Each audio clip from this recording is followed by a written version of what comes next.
So first pro rata என்னன்னு பார்த்துடலாம். So pro rata allotment அப்படின்னா shares may be allotted proportionate to the applicants received to all the applicants.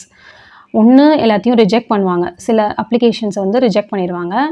அதுக்கப்புறம் some criteria வச்சு balance அப்ளிகேஷனுக்கு ப்ரொபோஷனேட்டாக allocate பண்ணுவாங்க.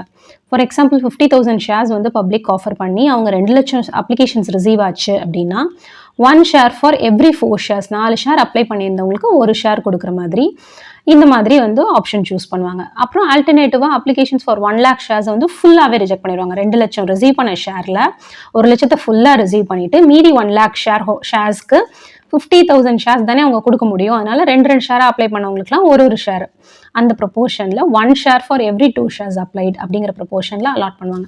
So இதுதான் ப்ரோரேட்டா அலாட்மெண்ட். ரிஜெக்ட் பண்ணிடுவாங்க, அப்படி இல்லாட்டி ப்ரொபோர்ஷனேட்டாக அலாட் பண்ணுவாங்க. அதுதான் ப்ரோரேட்டா.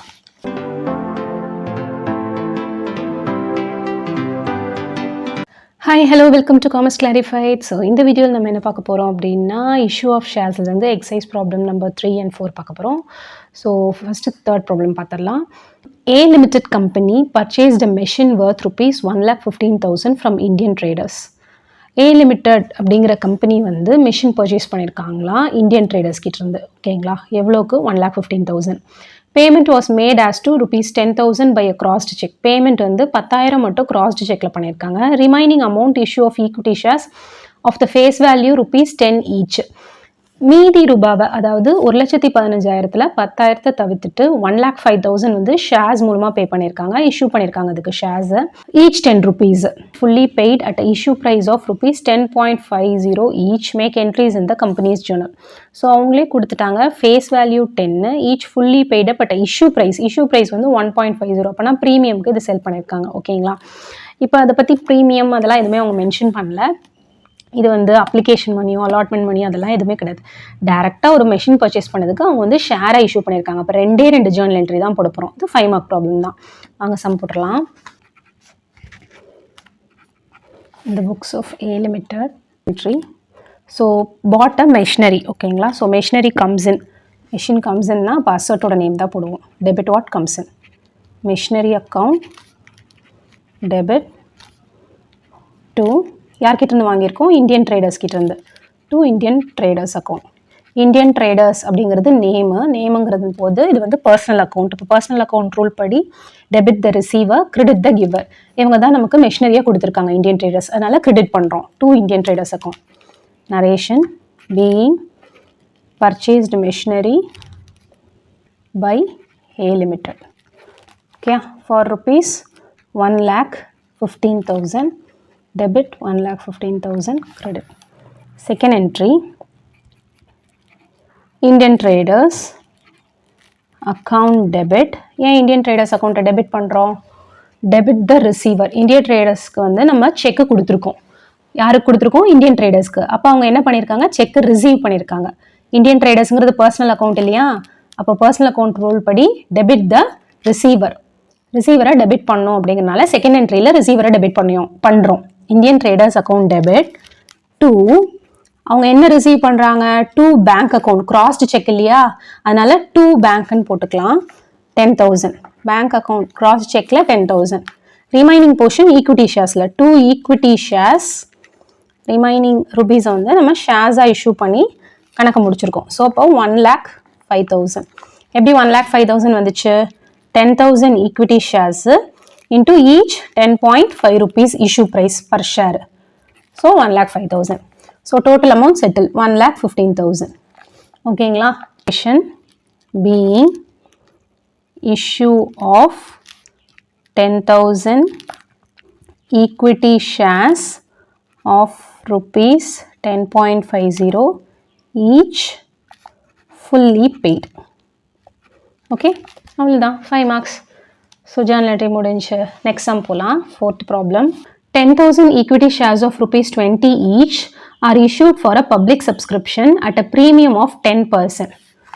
ஸோ 10,000 equity shares வந்து ஈச் rupees 20 அப்படிங்கிற மாதிரி பப்ளிக் சப்ஸ்கிரிப்ஷனுக்காக இஷ்யூ பண்ணியிருக்காங்க. அது மட்டும் இல்லை, ப்ரீமியம்க்கு இஷ்யூ பண்ணியிருக்காங்க. ஸோ நான் ஏற்கனவே இன்ட்ரொடக்ஷன் வீடியோவில் ஒரு இஷ்யூ ஆஃப் ஷேர்ஸில் இன்ட்ரொடக்ஷன் வீடியோ ஒன்று போஸ்ட் பண்ணியிருக்கோம்.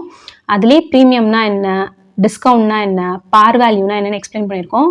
ஸோ பார்க்காதவங்க ஃபஸ்ட்டு அந்த வீடியோ போய் பாருங்கள், அப்போ தான் உங்களுக்கு ஈஸியாக புரியும். ஸோ ப்ரீமியம் அப்படின்னாலே நம்ம ஃபேஸ் வேல்யூ விட எக்ஸ்ட்ராவாக பணம் வாங்குற மாதிரி, டிமாண்ட் அதிகமாக இருக்கும்போது.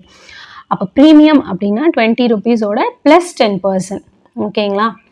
the full amount is payable on application. Amount வந்து அப்ளிகேஷன்லேயே ஃபுல்லாகவே பே பண்ணிடணும். Applications were received for 20,000 shares. நம்ம இஷ்யூ பண்ணது என்னவோ 10,000 தான், ஆனால் அப்ளிகேஷன்ஸ் வந்து குமிஞ்சது 20,000 அப்ளிகேஷன். இது எப்படின்னா, இப்போ காலேஜில் 50 சீட்டு தான் இருக்குதுன்னு வச்சுக்கோங்களேன். ஆனால் 100 பேர் அப்ளை பண்ணியிருந்தாங்கன்னா மீதி 50 பேருக்கு கிடைக்காது இல்லையா?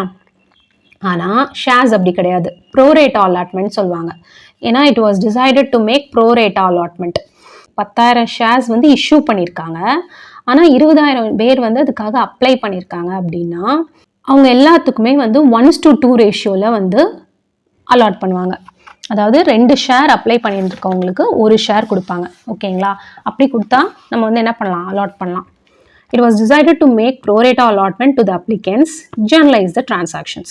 போர்ட் சம்மில் பார்த்தீங்கன்னா ப்ரொபோஷனேட்டாக அலோகேட் பண்ணுற மாதிரி எதுவும் அவங்க சொல்லலை. 20,000 வந்திருக்கு, 10,000 தான் நம்ம இஷ்யூ பண்ணியிருக்கோம். அப்போ மீதி இதை வந்து நம்ம ரிஜெக்ட் தான் பண்ணணும். அதனால தான் ஆன்சரில் வந்து அப்ளிகேஷன் மணி ரீஃபண்டட் அப்படின்னு கொடுத்துருக்காங்க. ஸோ இதை போடலாம். எடுத்த உடனே ஷேர் அப்படிங்கிறதுனால நம்ம வந்து மணி தான் நமக்கு ரிசீவ் ஆகும். ஸோ அப்போ bank account debit to share application account. Okay, bank account debtor to share application account. எவ்வளோ? 4,40,000. இந்த 4,40,000 எப்படி வந்துச்சுன்னு தெரியல. நான் இப்போ ஒர்க்கிங்ஸ் போடுறேன் பாருங்கள். இங்கே ஒர்க்கிங்ஸ் போடலாம். இப்போ ஷேர்ஸ் வந்து அப்ளிகேஷன் நமக்கு ரிசீவ் ஆனது. ஷேர் அப்ளிகேஷன் ரிசீவ்டு எவ்வளோ ரிசீவ் ஆயிருக்கு? நமக்கு 20,000 ஷேர்ஸ் வந்து ரிசீவ் ஆயிருக்கு. Each how much rupees? Each rupees 20. அப்போ 20,000 into 20 4 lakh rupees. ஓகேங்களா? 4 lakh. இதில் 10% ப்ரீமியம் அப்படிங்கிறாங்க, ஆட் பண்ணணும். ப்ரீமியம் அப்படின்னாலே 10% ஆட் பண்ணணும். 4 lakhல 10% அப்படின்னா ப்ரீமியம் அப்படிங்கிறதுனால நான் ஆட் பண்ணுறேன். 4 lakhல 10% 40,000. ஓகேங்களா? ஸோ அப்போ டோட்டல் ஆன்சர் 4,40,000. ஓகேயா? ஓகேயா? இவ்வளோ அமௌண்ட் வந்து நம்ம ரிசீவ் பண்ணியிருக்கோம். யார்? கம்பெனி ரிசீவ் பண்ணியிருக்காங்க பப்ளிக் கிட்ட இருந்து. பப்ளிக்கு 10,000 தான் 10,000 தான் நம்ம வந்து இஷ்யூவே பண்ணோம். பட் நமக்கு வந்த ஷேர்ஸ் வந்து 20,000, அதுவும் 10% ப்ரீமியமில். அதனால நமக்கு எவ்வளோ அமௌண்ட் வந்திருக்கு கம்பெனிக்குள்ளே? 4,40,000 வந்திருக்கு. இதை தான் ரீஃபண்ட் பண்ணணும், கரெக்டானதை மட்டும் வச்சுக்கிட்டு. ஸோ அப்போ bank account debit what comes in real account இல்லையா? மணி ரிசீவ் ஆயிடுச்சு பேங்க்ல. பேங்க் அக்கௌண்ட் டெப்டார் 4,40,000 வந்துருச்சு.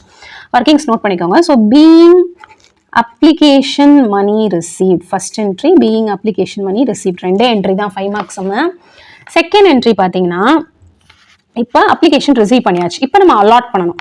அப்போ share application account டெப்டார் to share allotment account. நான் ஷேரை விட்டுட்டேன், எழுதிக்கோங்க. To share allotment account to securities premium account to bank account. என்னடா இத்தனை என்ட்ரி போடுறேனேன்னு பார்க்குறீங்க. ஃபார்மேட்டில் ஷேர் அப்ளிகேஷன் ட்ரான்ஸ்ஃபருக்கு வந்து share application to allotment to securities premium மட்டும் தான் இருக்கும். செக்யூரிட்டிஸ் ப்ரீமியம் எதுக்காக போடுறோம்? ப்ரீமியம் அப்படின்னா வந்து 2 ப்ரீமியம் வந்து கிரெடிட் பண்ணுவோம். ஏன்? as per nominal account rule, debit all expenses and losses, credit all incomes and gain. ப்ரீமியம்ங்கிறது நமக்கு இன்கம், கம்பெனிக்கு இன்கம், கம்பெனி புக்ஸ் ஆஃப் அக்கௌண்ட்ஸில் தான் போடுறோம். அப்போ இன்கம்னா கிரெடிட் தான் இன்கம். அதனால 2 செக்யூரிட்டிஸ் ப்ரீமியம் வந்து கிரெடிட் சைடு. ஷேர் அப்ளிகேஷன்லேருந்து அலாட் பண்ண போகிறோம். அலாட் பண்ணுறது 10,000 அப்ளிகன்ஸ்க்கு மட்டும் தான் நம்ம வந்து அலாட் பண்ணுவோம். ஆனால் அப்ளிகேஷன் எவ்வளோ ரிசீவ் ஆயிருக்கு? 4,40,000. நம்ம எவ்வளோ தான் அலாட் பண்ண போகிறோம்? 10,000 ஷேர்ஸ் தான் வந்து நம்ம அலாட் பண்ண போகிறோம். ஈச் ருபீஸ் 20க்கு. ஓகே, கொஷின்லேயே கொடுத்துருந்தாங்க இல்லையா? Each rupees 20. ஸோ அப்போ amount 2 lakh rupees. Securities premium வந்து 10% ப்ரீமியம். ஸோ அப்போ 10,000 ஷேர்ஸு இன்டூ ₹2. எப்படி 2 rupees வந்துச்சு? 20 rupeesல 10% 2 ரூபாய். இப்போ 10,000 into 2 20,000. Okay, to bank account. இந்த என்ட்ரி எதுக்கு அப்படின்னா இது ரீஃபண்ட் பண்ணுறதுக்கு. நமக்கு காசு வந்தால் பேங்க் எப்படி டெபிட் பண்ணுறோம்? Debit what comes in, credit what goes out. Real அக்கௌண்ட்டில் பணம் உள்ளே வரும்போது பேங்க்கை டெபிட் பண்ணுறோமா? இப்போ பணம் வந்து கையை விட்டு வெளியே போகுது. ஷேர் ஹோல்டர்ஸ்க்கே கொடுக்க போகிறோம். வேணாம், இந்த பணம் இப்போதைக்கு வேணாம், எங்களால் அலாட் பண்ண முடியாது. Excess application money received is transferred. ஓகேங்களா, ப்ரோ ரேட்டா பேசிஸில் ரீஃபண்ட் பண்ணிடுறோம். அப்போ ரீஃபண்ட் பண்ணுற அமௌண்ட்டு 2 lakh. எப்படி 2 lakh? 10,000 ஷேர்ஸ் தான் extra, each 20 rupees. Okay, tally ஆயிடுச்சா? Debit 4,40,000, credit 4,40,000. Narration being excess of application money of pro rata transferred. Okay, so hope third and fourth problem உங்களுக்கு புரிஞ்சிருக்கும்னு நினைக்கிறேன். நெக்ஸ்ட் வீடியோவில் 5 and 6 வந்து work out பண்ணலாம். Thank you for வாட்சிங்.